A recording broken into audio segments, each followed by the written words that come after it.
Bienvenue sur Africa 24 dans cette nouvelle édition du QG Weekend. Voici les titres de l'actualité. Près de 84 millions d'électeurs seront appelés aux urnes le 16 février 2019 en vue des élections générales au Nigeria. Un nouveau président sera élu pour les 4 années à venir. Quels seront ses défis? Éléments de réponse dans cette édition. Libération sous condition de l'ancien président ivoirien Laurent Gbagbo et de son ex-bras droit Charles Blé Goudé. Les juges de la Cour d'appel de la CPI ont approuvé à l'unanimité cette mise en liberté. Reste à savoir quel pays acceptera de les accueillir. Et la dette extérieure du Ghana a atteint 18 milliards de dollars en 2018, un montant qui représente jusqu'à 10 fois ses exportations nettes, ce qui pourrait à terme peser sur la stabilité macroéconomique du pays. Les électeurs de la nation la plus peuplée d'Afrique, à savoir le Nigeria, se rendront aux urnes le 16 février 2019 dans le cadre des élections législatives et présidentielles. 73 candidats de 91 partis politiques se présentent au scrutin présidentiel, dont le président sortant Muhammadu Buhari. Mais quels sont les défis auxquels sera confronté le nouveau président élu? Élément de réponse avec Mathilda Diaby. Consolider les secteurs agricoles et miniers, c'est l'un des défis majeurs qui attendent le prochain président nigérian qui sera élu le 16 février 2019. Alors que le pétrole représente 95% des exportations du pays, une stratégie de rééquilibrage et de diversification sectorielle est indispensable à la stabilité économique du pays. Certains observateurs estiment que la nouvelle administration devra soutenir le développement de l'agriculture et celui de l'exploitation minière.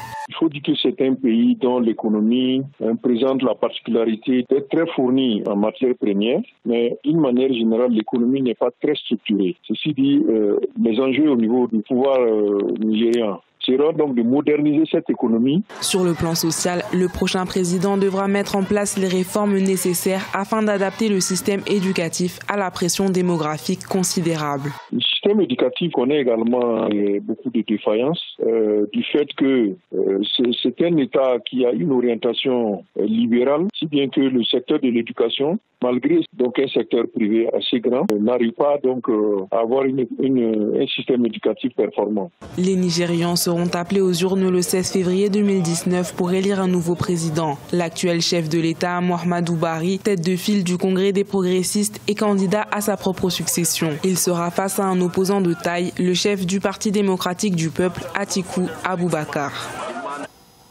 Laurent Gbagbo et Charles Blé Goudé enfin libres après leur acquittement de crimes contre l'humanité le 15 janvier 2019 dans le cadre des violences post-électorales de 2010-2011 en Côte d'Ivoire. La Cour pénale internationale a décidé ce vendredi 1er février de libérer sous condition l'ancien président ivoirien et son ancien ministre de la Jeunesse. Les conditions restrictives énoncées par les juges de la Cour d'appel de la CPI émanent de la demande du procureur qui n'a pas caché ses intentions de faire appel de la décision d'acquittement. La première condition de cette libération est qu'un pays accepte d'accueillir Laurent Gbagbo et Charles Blé Goudé afin qu'ils restent à la disposition de la justice internationale. Écoutons la décision du juge président de la CPI, Chile Obo-Osuji.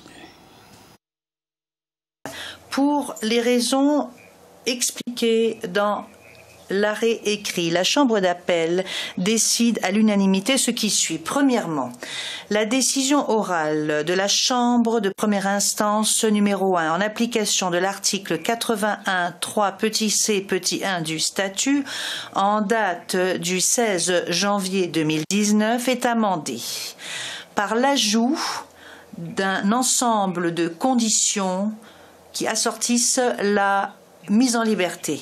Les conditions énoncées dans le texte de l'arrêt sont imposées à M. Gbagbo et à M.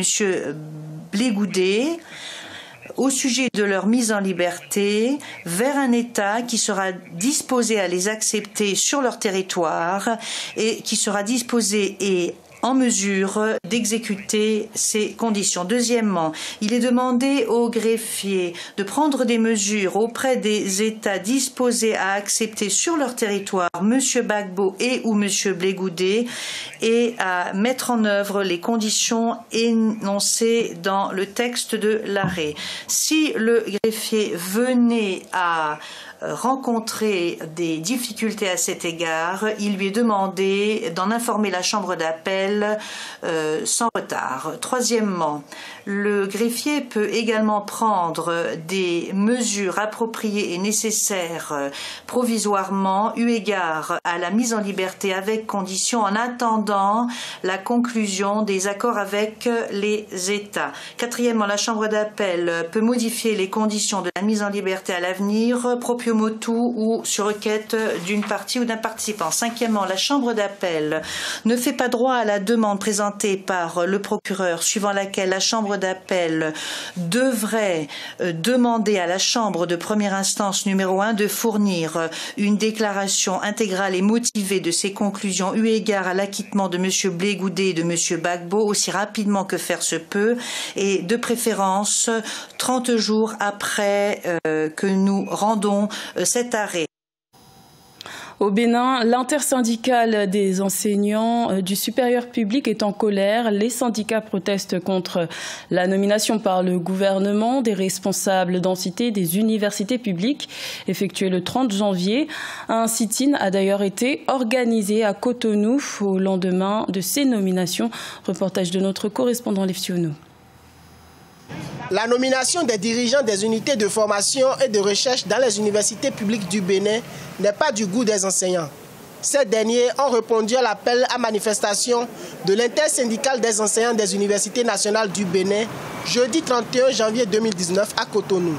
Mais c'était sans compter sur les forces de l'ordre qui ont assez tôt investi le campus de la faculté des sciences de la santé FSS, défini comme lieu de rassemblement. Les enseignants tiendront finalement un sit-in au sein du ministère de l'enseignement supérieur. Ils condamnent avec la plus grande fermeté cette décision et s'indignent de l'ingérence grandissante du politique dans la gestion quotidienne des affaires académiques au Bénin, portant ainsi gravement atteinte aux normes universitaires. Mercredi 30 janvier 2019, le gouvernement a nommé un conseil des ministres 49 responsables issus des entités universitaires publiques. Un choix qui intervient au lendemain de la suspension par décret en septembre 2018 de l'élection de ces responsables par leur père. Nous allons y réfléchir. Nous sommes tous ensemble pour bâtir ce pays, pour assurer une formation de qualité à la jeune génération. L'intersyndicale des enseignants des universités nationales du Bénin, décidée à obtenir gain de cause, exige entre autres le retrait du décret incriminé, l'annulation des nominations faites en Conseil des ministres le 30 janvier 2019 et la reprise des élections des chefs d'établissement dans toutes les universités nationales dans un délai d'1 mois. Au Ghana, la dette extérieure a atteint 18 milliards de dollars en 2018, malgré l'amélioration de la balance commerciale à 1,7 milliard de dollars fin 2018. La dette extérieure du pays représente jusqu'à 10 fois ses exportations nettes.